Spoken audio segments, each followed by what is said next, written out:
Ассалаумағалейкум, қымбатты оралдықтар, ата-аналар, баршаларыңызға хабарландырып айтып кеткім келіп отыр.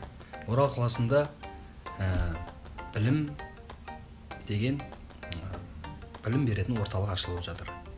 Соған өз балаларыңызды берсеңіздер болады. Ол жақта өте сапалы білім беретін мұғалімдер қызмет атқарады.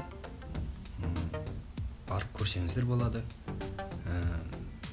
Білім беру, білім орталығы. Баршаларыңызға сәттілік тілеймін. Білімді балаларыңыз көп болсын. Ассалаумағалейкум, құрметті Орал қаласының тұрғындары. Білім орталығы сіздер үшін арнайы жұмыс жасауда. Ұл-қыздарымыздың зейіні ашық болсын, білімге деген құштарлықтары мықты болсын.